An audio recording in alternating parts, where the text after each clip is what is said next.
Good morning to my dear brilliant students and faculty members who are watching the channel of Geology Department of Loya College Churu. I am welcome to all of you in today's morning this session. कल के व्याख्यान में placenta के बारे में जैसे मैंने आपसे चर्चा की थी, प्लेसेंटा की डेफिनेशन कैसी है, प्लेसेंटा का क्लासिफिकेशन किस बेसिस पे किया जाता है, प्लेसेंटा की फिजियोलॉजिकल एस्पेक्ट्स क्या है, प्लेसेंटा का सिग्निफिकेंस एस्पेक्ट क्या है, और विशेषकर जो पोस्ट ग्रेजुएट स्टूडेंट जो है एमएससी के उनके एग्जाम में एक शॉर्ट नोट से कई बार पूछा जाता है प्लेसेंटा का डेवलपमेंट कैसे होता है, डेवलपमेंट ऑफ प्लेसेंटा। तो इसी एस्पेक्ट को लेकर ये शॉर्ट वीडियो, एक शॉर्ट पावर पॉइंट प्रेजेंटेशन मैं आपसे आज शेयर करूंगा। Placenta A short note.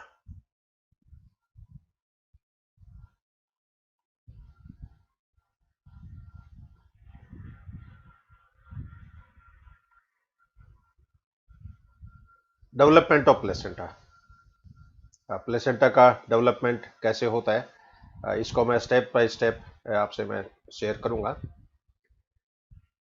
After implantation of embryo the uterine endometrium is called as decidua.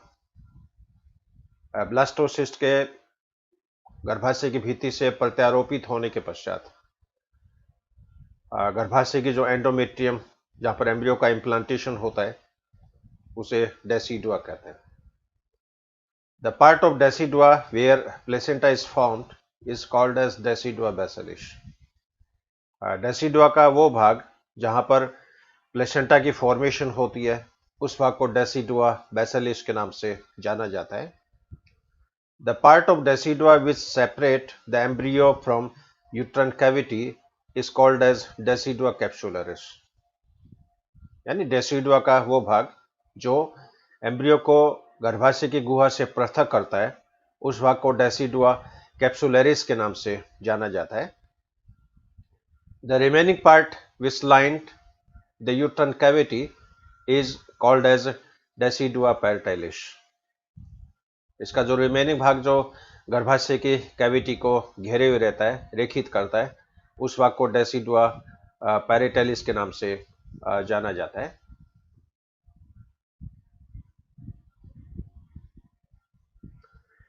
ये क्रॉस सेक्शन दिखा है यूट्रस का, जिसके अंदर एम्ब्रियो का जैसे डेवलपमेंट हो रहा है।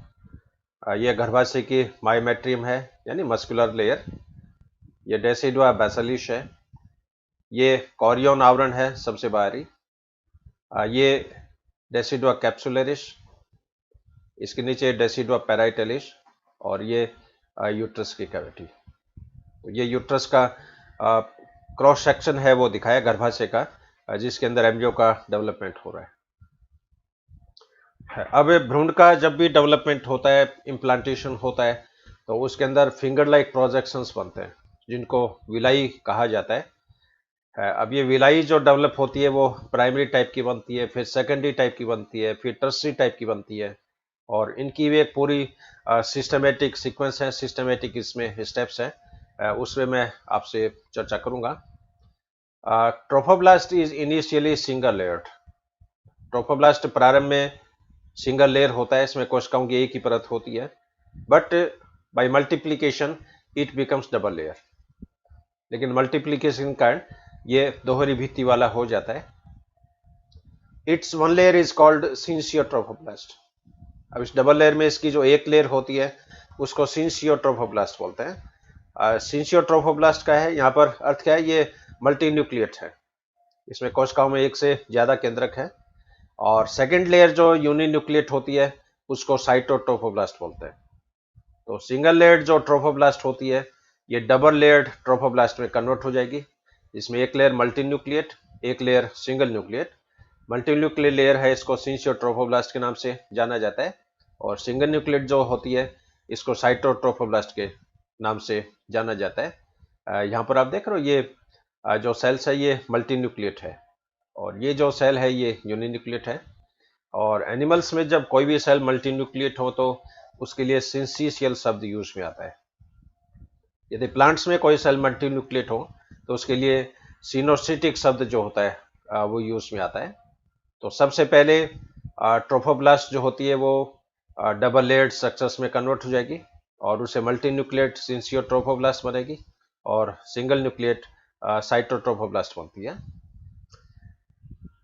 सिंसियोट्रोफोब्लास्ट में लगातार वृद्धि होती है। वृद्धि होने के कारण ये स्तर जो होता है वो मोटा हो जाता है। Small lacunae develop in this which are separated by trabeculae. इसके अंदर छोटे छोटे अवकाश बन जाते हैं जिनको लैक्यूनी के नाम से जाना जाता है और ये छोटी लैक्यूनी जो होती है वो एक दूसरे से ट्रेबिक्यूली नामक रचनाओं के द्वारा ये पृथक रहती है। At last all trabeculae merge to form a large space.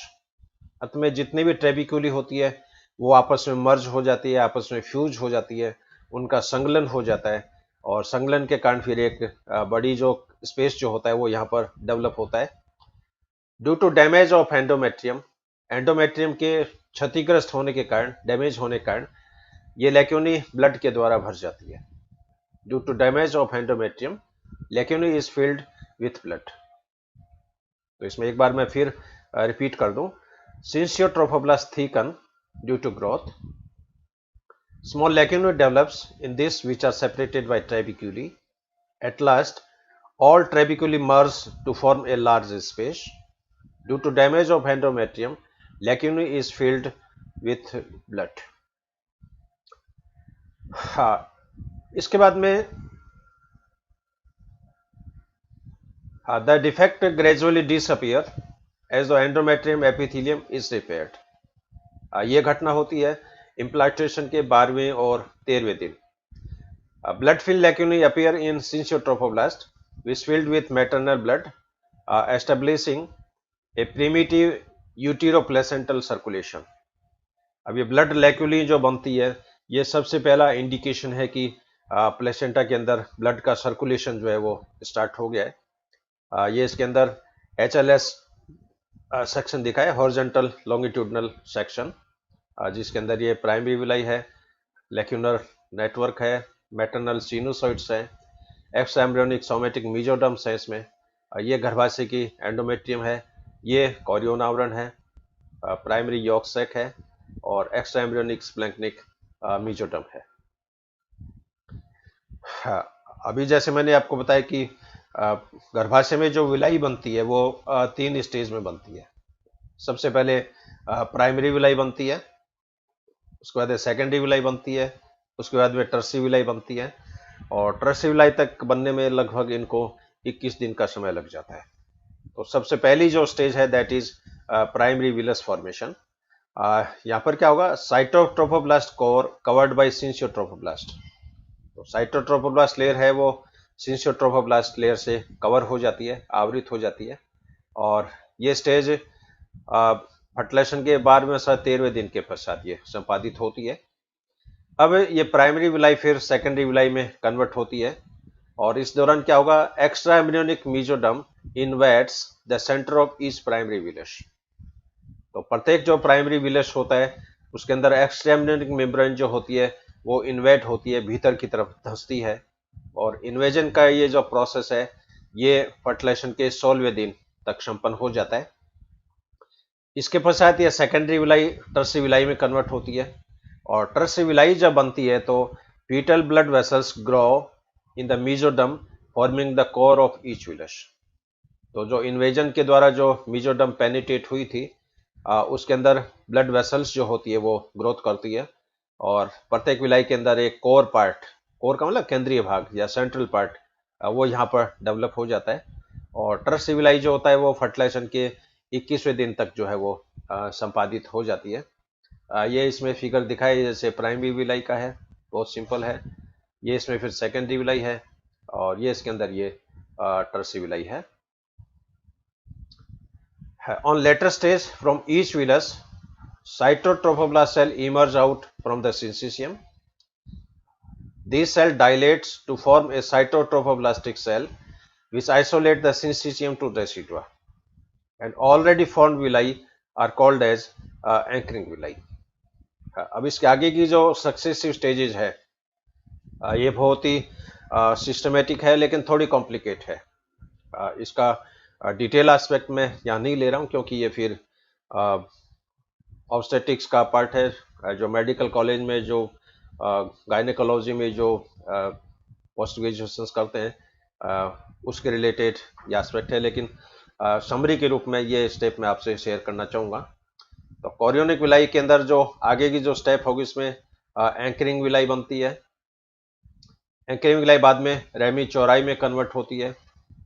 Ramie चौड़ाई बाद में रेमिलो चौड़ाई में कन्वर्ट होती है और इसके बाद में फिर ब्रांच होती है, रीब्रांचिंग होती है और उसके बाद में इंटरविलस रीजन जो होता है वो इसके अंदर डेवलप हो जाता है। यानी दो विलाई के बीच में जो स्पेस है इंटरविलस रीजन वो यहाँ पर डेवलप हो जाता है।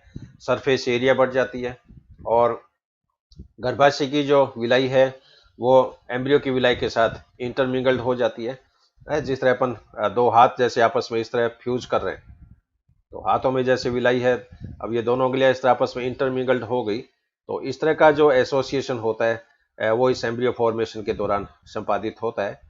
और दोनों विलाई, फीटल विलाई और यूट्राइन विलाई आपस में जब मिक्स हो जाती है तो ये इम्प्लांटेशन और गहरा हो जाता है, प्लेसेंटा रिजिड हो जाता है और इसमें गर्भपात की संभावनाएं फिर क्या है, बहुत कम रहती है।